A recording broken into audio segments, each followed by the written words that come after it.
Hi guys! Welcome back again sa aming channel. Salamat at nakabalik kayo ulit sa aming channel. So, para sa video na to guys, maglilinis tayo ng pansamantalang breeding pen nila Nami at ni Luffy. I know some of you guys na alam na sila Nami and Luffy ay magkapatid. Yes, magkapatid sila pero sa father side sila. And tingnan lang namin kung ano yung magiging resulta na kanilang magiging anak. So, imimate namin sila. Since si Nami po guys is nangingitlog na since kahapon. Kahapon ng hapon nakita namin yung itlog ni Nami. Ngayong araw na to, lilinisin ko muna yung pinaglagyan namin ng mga sisiw doon sa ilalim ng aming bahay dati. Doon na muna namin sila pansamantalang ilalagay. Since yung breeding pen na pinagawa namin before, nakasalang si Zoro at saka si Mira. So, ayaw naman namin si Mira, isalpukin niya si Nami. So, iiwasan na natin yon bang maaga pa. So, ngayon guys, papakita ko sa inyo yung itlog ni Nami na bagong itlog niya. Si Nami guys is nasa 6 months pa lang. 7 months pa lang siya this October 28. Ganon siya kaaga ng itlog. 6 months old ng itlog na siya around that age sa ating mga manok. Meron naman talagang iba na talagang nangingitlog na mula pagkabata hindi na lipasan ng gutom. So as much as possible ganun kasi kami dito. Maaari lang talaga kasi nga meron din naman minsan kasi po hindi namin sila napapakain since may pinuntahan kami and then medyo na late kami nagpakain sa kanila. At least ngayon alam namin na si Nami 6 months old pa lang siya is nangitlog na siya. Kita ko yung itlog niya kahapon. And also guys, samahan niyo ako maglilinis ako ng aming breeding pen na paglalagyan sa kanila ni Nami and Luffy. Alam ko marami sa inyo guys na magsasabi na inbreeding hindi maganda, ganito, ganyan. So, titingnan namin kung ano yung magiging itsura ng kanilang mga anak kasi nga sila ay dalawang Japanese Shamu. Remember nyo si Rukawa, nilabas namin sa range hapon para din kakasta sa iba pero napansin namin hindi pa masyado siyang kumakasta.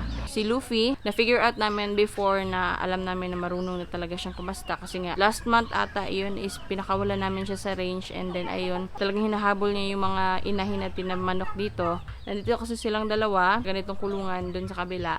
Ang itlog na nga si Nami. So, ipapakita ko yan ngayon, guys. Pero bago ang lahat, if you haven't subscribed in our channel, please do consider subscribing, guys. Please do like this video and share this to your friends na alam nyo makakatulong sa kanila yung video na to. Don't forget to comment down below kung ano pa yung mga tanungan nyo and some suggestion, guys, kung ano yung gusto nyo mapanood sa ating channel. Please do like our page. Sa Facebook po yan, guys. Diyan nyo ako makakontak every now and then kapag meron kayong mga katanungan regarding sa pagmamanukan. Samahan nyo muna ako at papakita ko muna sa inyo ang itlog ni Nami na silang dalawa doon sa ating kulungan. Dito nga pala namin kinulong si Nami and Luffy. Matatandaan nyo itong kulungan na to. Ito yung pinaglalagyan namin ng mga sisiw pero ngayon sila ang nakalagay dito. Tingnan natin yung itlog. Ayun, napapansin nyo doon.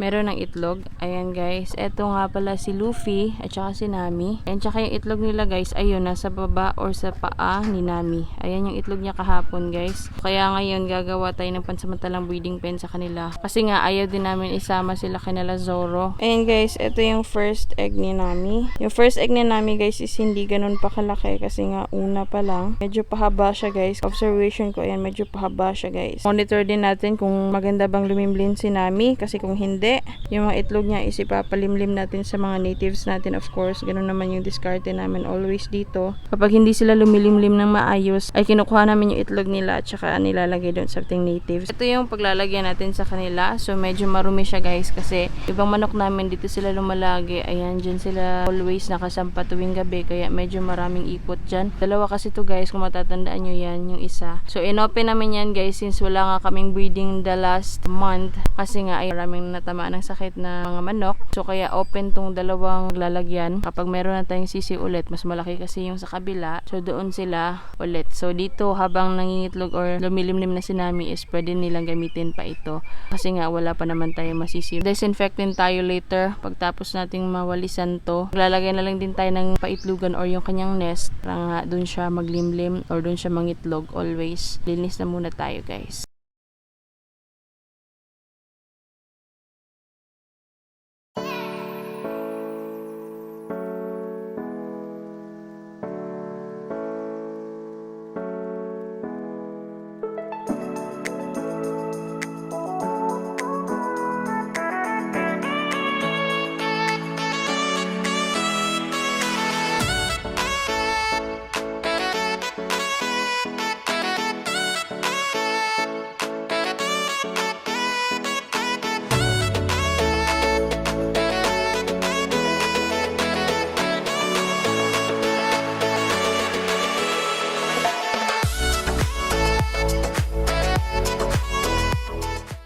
nakapag-linis na ako or nakapag-walis na ako sa loob ng ating breeding pen na pansamantala. And then ngayon naman guys is mag-i-spray tayo, magdi-disinfect tayo para makasiguro tayo na yung ating mga manok is talagang malinis bago sila malipat dito. Lalo na breeder natin yon. So ang ginamit ko na pang disinfect is gumamit ako ng malatayon tsaka ng Zonrox. Kalahating kutsara ng Zonrox tapos kalahating kutsara ng malatayon sa 2 liters na sprayer yung ginamit ko. Nga pala maraming nagtatanong kung saan ko to nabili. Sa papa ko to actually, nabili niya to siguro mga 150. Mabibili nyo to sa mga mall. So ngayon guys, mag-spray muna ako or magdi-disinfect na muna tayo doon sa loob para bago tayo maglagay ng buhangin. And then right after lagay tayo ng buhangin is magdi-disinfect ulit tayo para siguraduhin tayo na ang buhangin is wala ding bacteria or viruses na nandun.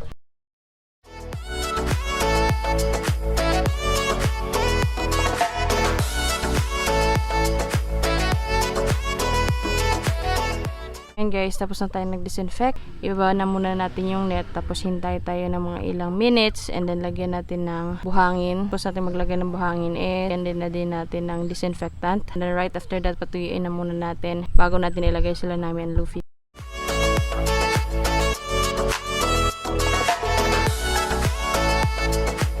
Maglalagay na tayo ng mga buhangin doon sa loob. So, i-remove ko na yung net. Tsaka meron na rin tayong buhangin. Kabila ng kwarto guys, yung dito is nalinisan ko na rin yan. Disinfect na rin pero hindi pa naman yan gagamitin. So, ang lalagyan lang natin ng buhangin dito lang. Kasi yan yung magiging pansamantalang breeding pen ni Nanami at saka ni Luffy. Lalagay na muna tayo ng mga buhangin.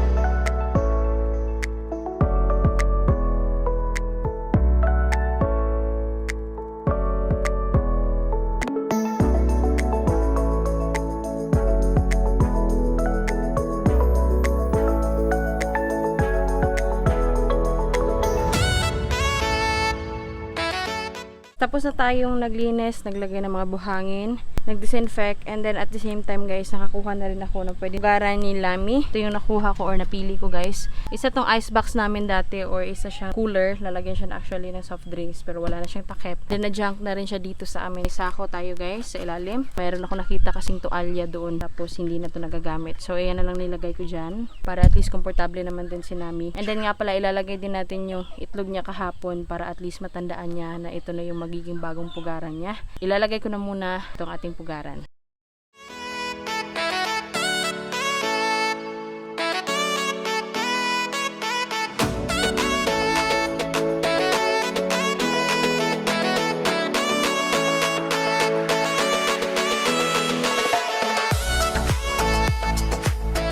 Ito yung itlog ni Nami guys. So ilalagay natin to sa loob na muna para at least alam niya sa kanya to dito. Doon natin to ilalagay guys para may palatandaan si Nami. O hindi na siya magsalisi kung saan pa siya mangitlog. Itlogan ni Nami. Tapos ayan guys, hindi na siya nagagalaw. Kasi nilagyan ko ng bato doon sa ilalim. So ayan na yung bagong pugarin na Nami. Tapos kunin na natin sila guys para ma-transfer na natin sila.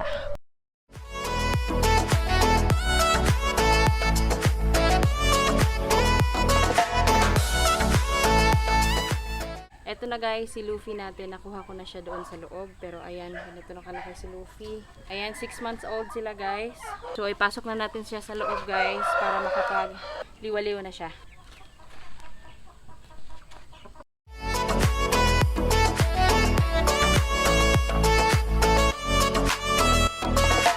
Ito na nga pala din si Nami. Ayan po, napakabigat na niya. Ang taba-taba niya guys, nangingitlog na nga siya. Ayan yung kanyang katawan, no? Laki-laki na ni Nami.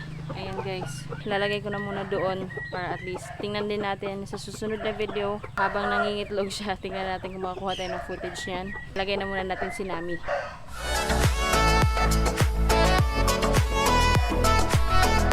Ayan guys.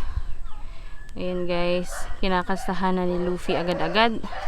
Si Nami, ayan. Susubukan lang namin kung ano yung magiging itsura ng kanilang mga anak.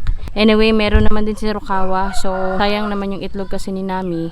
kung wala yung kasta, baka wala din sisiw na makuha. So, si Rukawa kasi di pa makasta. Luffy naman is kumakasta na. Tingnan lang din namin kung anong magiging itsura na kanila mga sisiw para at least meron tayong pagbabasihan din sa susunod. So, for the meantime na muna to guys, kasi nga yung ating Hotako o yung i-preparing natin kayo nami is hindi pa kumakasta. So, ngayon si Luffy na muna. That's it for our video for today guys. Hope you like our video and again, sana nag-enjoy kayo. And ayun na nga, good news kasi nangitlog na si Nami natin. Anyway, if you haven't subscribed in our channel, please do consider subscribing. Please do like this video and share this to your friends na alam nyo makakatulong sa kanila yung video na to. And don't forget also to hit the notification bell beside the subscribe button guys, para at least updated kayo ni YouTube every now and then na meron tayong video here in our channel. Also guys, huwag nyo rin kalimutan, i-like ang aming page sa aming Facebook. Nandyan yung mga further updates namin kapag hindi kami nakakapag-upload. Diyan kami nag-update. Also sa ating story at saka sa ating community here in our YouTube. Diyan din kami nag-update guys. Kung ano man yung mga bago natin here sa ating yard. That's it for our video today guys. Sana nag-enjoy kayo ulit. Please tangkilikin nyo pa kami as we continue sharing you guys kung ano yung mga makakabuti sa ating yard dito. Pero ngayon, yun lang yung muna yung ating video. Magit kumulang 6 months. Ayun, nakapangitlog na talaga si Nami natin. So nasubaybayan nyo yung kanilang story ni Nami and ni Luffy. Simula nung pagkabata nila, simula nung 1 month old pa sila dito sa aming yard. Ayan, nakita nyo naman. Yun yung kanilang journey here sa aming channel din kasama sila.